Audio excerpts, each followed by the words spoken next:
Hello students, how are you? Students, now we start our EVS lesson number 6. Getting to know the place we live in. म्हणजे आपल्या गावाची ओळख. Okay. आता next बघा, try this. Find the names of towns in the word puzzle given below. खाली एक आपल्याला puzzle दिले, त्याच्यामध्ये आपल्याला गावांची नावं शोधायची आहेत. ओके. इथं बघा आता सातारा,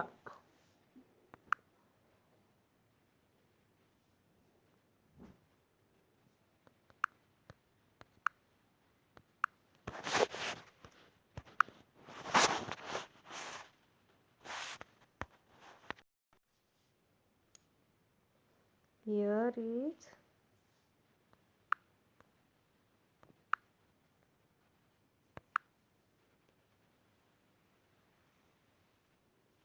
सातारा. अशा प्रकारे तुम्हाला शोधायचं आहे. पुणे, नंतर हे Nashik. Remaining you find it. Okay. Next, how does a town form. म्हणजे गाव कसं तयार होतं. In a very old time before man began farming to lived he lived a nomadic life. म्हणजे खूप प्राचीन काळी शेतीचा खूप लागण्यापूर्वी माणूस भटके जीवन जगत होता. नोमॅडिक लाईफ म्हणजे भटके जीवन जगत होता. He was dependent on hunting animals and gathering fruit, roots and bulbs for food. आणि त्या काळी तो जगण्यासाठी शिकार करायचा.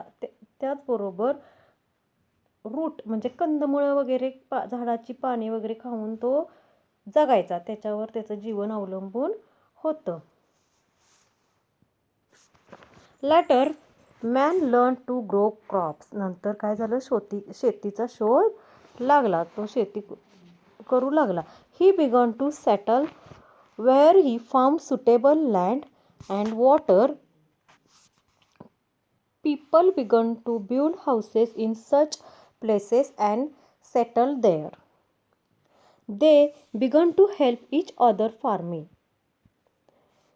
Their houses were close by. Thus settlements were formed. The settlements began to grow bigger. Many settlements merged together to form villages. People felt safer living in such settlements. म्हणजे बघा की पुढे शेतीचा शोध लागल्यानंतर जमीन आणि पाणी याच्या आधारे तो वस्ती करू लागला, शेती करू लागला. पुढे माणसं एकाच ठिकाणी राहून घरे बांधू लागली. नंतर एकमेकाच्या सहाय्याने ते शेती करू लागली. त्यानंतर त्यांची घरे एकमेकाच्या जवळ असत. त्यातून वस्ती तयार झाली, त्यांचा विस्तार झाला. अनेक वस्त्यांचे मिळून गाव तयार झाले आणि त्यांच्या सुरक्षिततेची भावना निर्माण झाली. Next, as a farming developed, people had to different kinds of work. One person could not do all of them. Such work was divided between the people. For example, making wooden implements. म्हणजे ते काय करू लागले,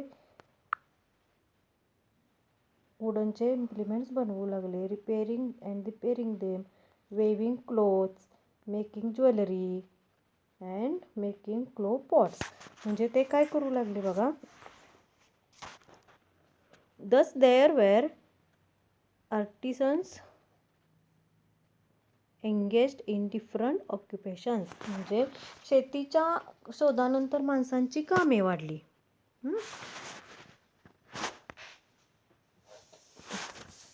ही सगळी कामे एकच व्यक्ती करू शकत नव्हती, म्हणून लोकांमध्ये कामाची वाटणी झाली. फॉर एक्झाम्पल मग काय झालं की लाकडी अवजारे तयार करणे, नंतर त्यांना ती दुरुस्त करणे, कपडे विणणे, दागिने बनवणे, मातीची भांडी तयार करणे असे विविध व्यवसाय करणारे कारागीर निर्माण झाले. मग हे बघा इथं अशा प्रकारे त्यांनी अवजारे वगैरे शेतीची तयार केलेत.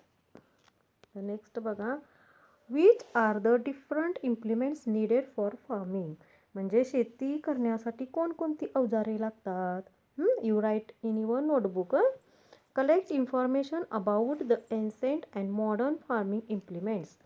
आणि आता काय करायचं, तुम्ही शेतीची जुनी अवजारे व आधुनिक आत्ता जी नवीन आहेत त्याची काय करायची, तुम्ही इन्फॉर्मेशन मिळवायची आहे. तुमच्या घरी विचारा. And next, visit and agriculture exhibition. कृषी प्रदर्शनाला भेट द्या. Okay. In last year we visit agriculture एक्झिबिशनला. आपण गेल्या वर्षी गेलो होतो कृषी प्रदर्शन बघायला. आता नेक्स्ट बघा, can you tell. Page number 32. Sorry 34. Okay. The question is, which historical buildings, monuments, object etc. are seen in your area. म्हणजे बघा तुमच्या गावात कोणकोणत्या ऐतिहासिक वास्तू किंवा वस्तू आहेत. आता बघा, ए village, town or city has buildings such as temples, caves, mosques, churches, memorials, fort, museum, etc. A place becomes known by these buildings. They tell us about the richness of the place. They help us to understand our history. These buildings are our treasures. They must be protected. To protect them is our responsibility. Means आता आपल्या शहरामध्ये कोणकोणत्या ऐतिहासिक वस्तू आहेत. म्हणजे बघा, जर गावात मंदिर, लेणी, मशीद म्हणजेच मॉस्क्यूज, चर्च, स्मारक, किल्ले किंवा वस्तू संग्रहालय इत्यादी वस्तू आपल्या गावामध्ये असतात. या वस्तूवरून गावाची ओळख निर्माण होत असते. आता तुमच्या गावामध्ये जसे असेल तर तुम्ही विचारू शकता घरी. आता नेक्स्ट बघा, ऐतिहासिक वस्तूमधून आपल्याला आपल्या गावाच्या संपन्नतेचं दर्शन घडतं. म्हणजे बघा, आपलं गाव बाबा अमुक ह्याच्यासाठी प्रसिद्ध आहे वगैरे. आपल्या गावाचा इतिहास समजण्यास मदत होते. म्हणजे या वस्तू आपल्यासाठी काय असतात, मौल्यवान ठेवाच असतो ना. म्हणून त्यांचं संरक्षण करणं, त्यांना सुरक्षित ठेवणं ही आपली काय असते, रिस्पॉन्सिबिलिटी असते. म्हणजे आपली काय असते, जबाबदारी असते. आता बघा next, a place may also became famous because of religious place, fair or fort. For example, Raigad district is known for the Raigad fort. बघा की आपल्या गावाचं एखादी जत्रा, उरूस, एखादं धार्मिक स्थळ, किल्ला यामुळे आपल्या गावाचे नाव प्रसिद्ध होते. आता फॉर एक्झाम्पल, रायगड किल्ल्यामुळे रायगड जिल्हा ओळखला जातो. दिस इज अ रायगड फोर्ट. हा रायगड किल्ला आहे, ह्याच्यामुळे काय होतं, रायगड जिल्हा ओळखला जातो. ओके. नेक्स्ट बघा, try this. As your teacher or parents, how your place got its name. म्हणजे आता तुमच्या गावाचे नाव कसे पडले हे याची माहिती तुम्ही तुमच्या पॅरेंट्सना किंवा टीचरांना विचारू शकता किंवा विचारा.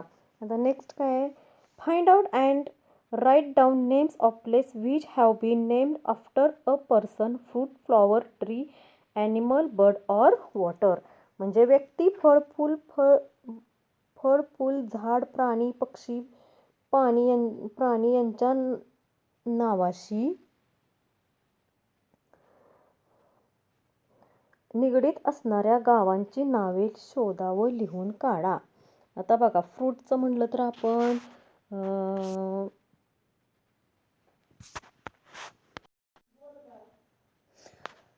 आता फ्रुट्सवरून म्हणलं तर एक बोरगाव आहे बघा, आंबेगाव. नंतर ह्याच्यावरून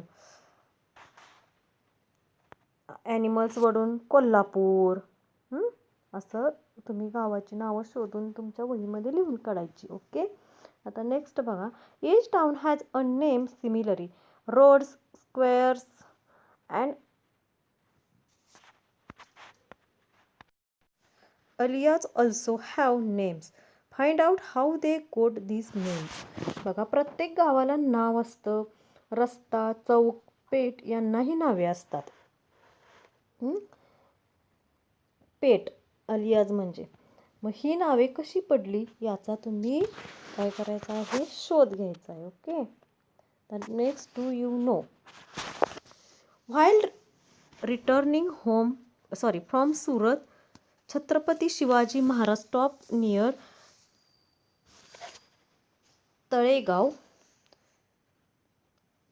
Dindori in Nashik district. He had a set up his army camp or tal there, giving the place the name Talegaon.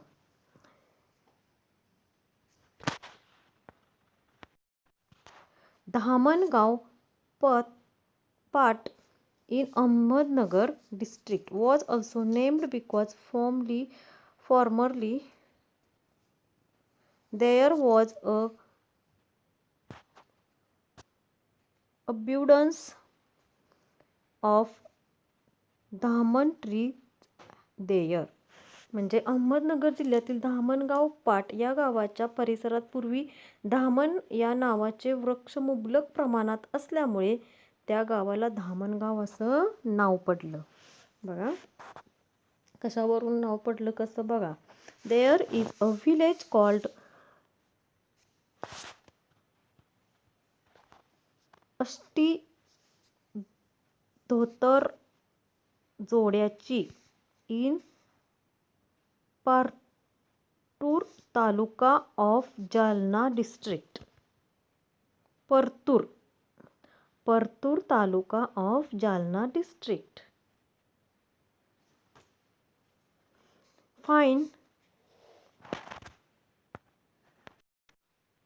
Fine dhotar जोडीज of excellent quality were made there. This gave the village its name. बघा की जालना जिल्ह्यातील परतूर तालुक्यात अष्टी धोतर जोड्याची नावाचे गाव आहे. तिथे पूर्वी उत्तम व तलम धोतर जोड्या तयार होत असत.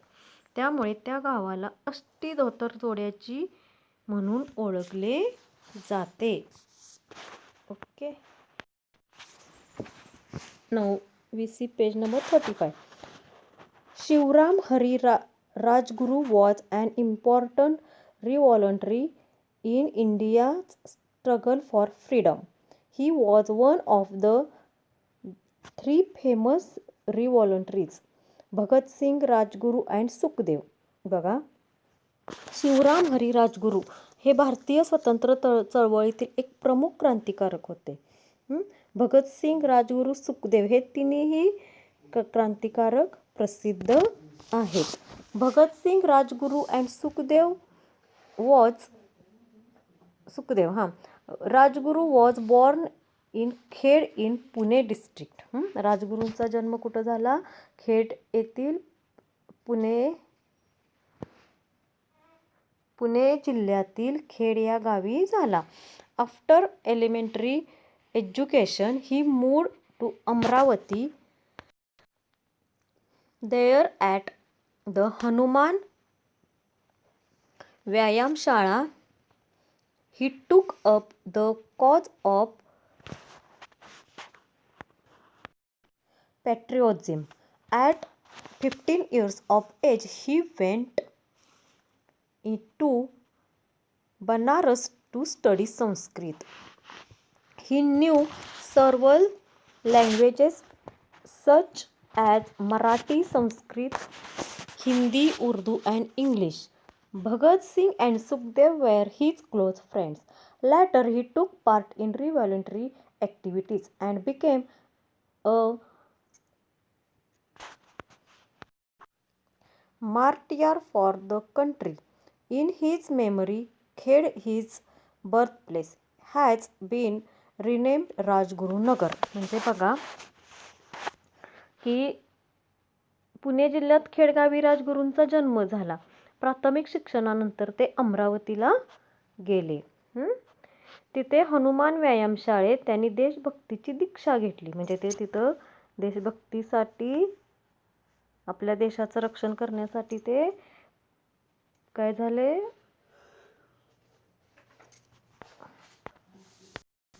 क्रांतिकार्यात त्यांनी भाग घेतला.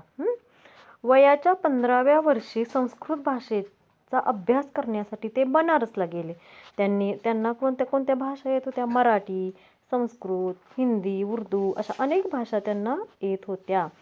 सुखदेव आणि भगतसिंग त्यांचे ते खास फ्रेंड होते. त्यांच्याशी कसे आपण म्हणतो ना बेस्ट फ्रेंड तसे. पुढे राजगुरूंनी क्रांतिकार्यात भाग घेतलाच आणि देशासाठी त्यांनी हौतात्म्य पत्करले. त्यांची स्मृती म्हणून त्यांच्या खेड या जन्मगावास राजगुरुनगर असे नाव देण्यात आले आहे.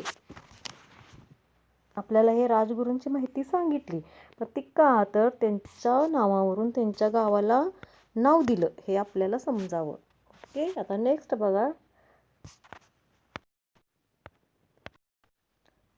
ट्राय दिस. वर्ल्ड हेरिटेज डे म्हणजे जागतिक वारसा दिन. 18th April is World Heritage Day. On this day,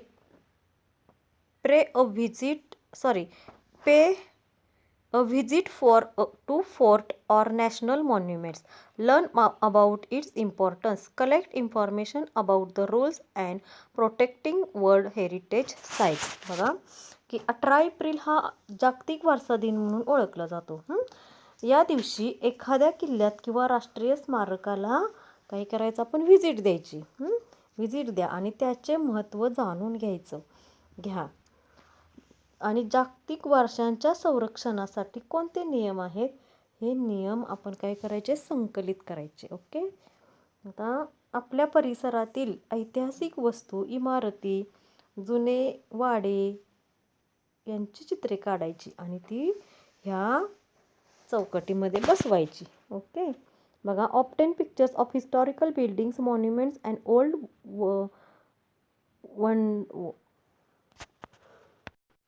वंडाज in your surrounding, stick them in frame. ह्या फ्रेममध्ये चिकटवायचं. ओके, आता just as a place became renewed because of forts or historical buildings, it also gains renown because of its people and their good deeds.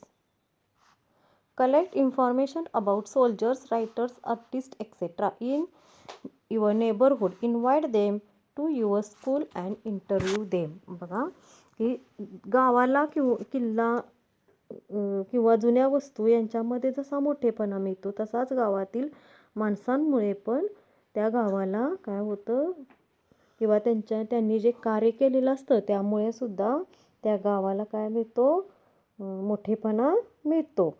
मग आपल्या परिसरातील सैनिक, नंतर कलावंत, लेखक, सोल्जर, नंतर असे जे कोणी इम्पॉर्टंट व्यक्ती आहेत त्यांचं काय करायचं आहे, आपण त्यांची माहिती गोळा करायची आणि त्यांना आपल्या शाळेत बोलवायचं. ओके, आता नेक्स्ट बघा, do you know. Sant Gadge Maharaj real name was Debuji Zingraji Janorkar. He belong to शेंगाव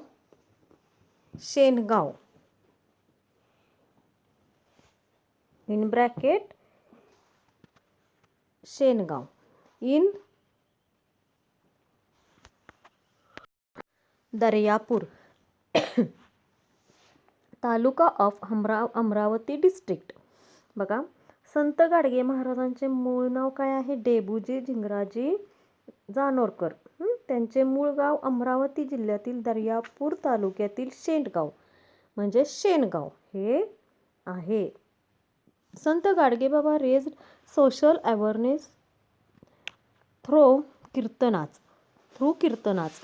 During his kirtanas, he would ask people questions and answer them himself. Why are our people poor? Because they do not have education. He He appealed to the people to get educated. He is known as one of the great sons of 20th century. His village was forever he be remembered for his work in the service of people. म्हणजे संत गाडगेबाबांनी काय केलं? कीर्तनाद्वारे लोकजागृती केली. कीर्तनातून ते लोकांना प्रश्न विचारत आणि स्वतःच उत्तर देत. आपली माणसं गरीब का राहिली? तर त्यांच्यापाशी काय नाही, एज्युकेशन नाही. तेव्हा लोकांनी काय करायचं? शिका. ते काय करायचे? लोकांना उपदेश करत की लोकांनी शिका असे आवाहन ते लोकांना करत. त्यांना 20व्या शतकातील एक थोर संत म्हणून ओळखले जाते. त्यांच्या जनसेवेच्या कार्यामुळे त्यांच्या गावाचे नाव अजरामर झाले. Okay, next try this. Visit a weekly market and meet a shopkeeper. There interview him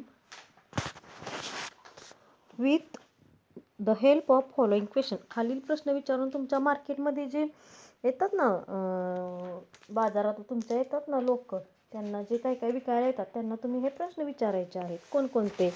how many years have you been in this occupation? Which items do you sell in your shop? Where do you get this item from? What means of transport are used to carry the goods? Okay, आता next बघा. People in villages are dependent on weekly markets of their daily needs. These markets sell all essential time, mainly food, grains, vegetables, farming in implements, clothes, etc. because became available here. The market is also the place where people can meet one another and inquire about each other's well-being. Means की दैनंदिन गरजा भागवण्यासाठी गावातील लोक आठवडी बाजारावर अवलंबून असतात. या बाजारात गरजेच्या सर्व वस्तू मिळतात. यात प्रामुख्याने आपण बघतो व्हेजिटेबल्स, नंतर ग्रेन्स, कडधान्य वगैरे, अन्नधान्य, शेतीचे अवजारे, कपडे वगैरे या वस्तू आपल्याला मिळतात. मग बाजाराच्या निमित्ताने गावातील लोक एकमेकांना भेटतात आणि त्यामुळं काय होतं? त्यांना त्यांची खुशाली समजते. ओके, आता नेक्स्ट बघा. Do you know people belongs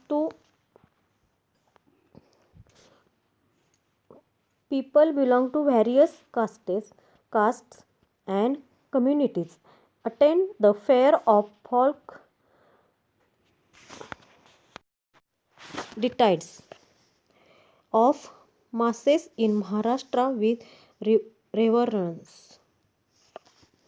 Many things related to people living, such as different types of markets, are also a part of these fairs. Jejuri in Pune district and Madhi in Ahmednagar district are places of pilgrimage. They are also well known for their donkey markets. Are at Melgaon, another place of pilgrimage in Nanded district, a market held for donkeys and horses. Places come to be known for reasons such as these. बघा की महाराष्ट्रातील बहुजन समाजाच्या लोकदैवतांच्या यात्रेत विविध जाती जमातीचे लोक श्रद्धेने सामील होतात. त्यांच्या जगण्याशी संबंधित व्यवहारही तिथे होत असतात. त्याचाच एक भाग म्हणजे वेगवेगळ्या प्रकारचे बाजार तिथे भरतात. उदाहरणार्थ पुणे जिल्ह्यातील जेजुरी व अहमदनगर येथील मढी ही तीर्थक्षेत्रे गाढवाच्या कशासाठी? डॉंकीच्या बाजारासाठी प्रसिद्ध आहेत. तसेच नांदेड जिल्ह्यातील माळेगाव या तीर्थक्षेत्री घोडे आणि गाढवे यांचा बाजार भरतो. अशा गोष्टींमुळे काय होतं, या गावाची ओळख होते. ओके.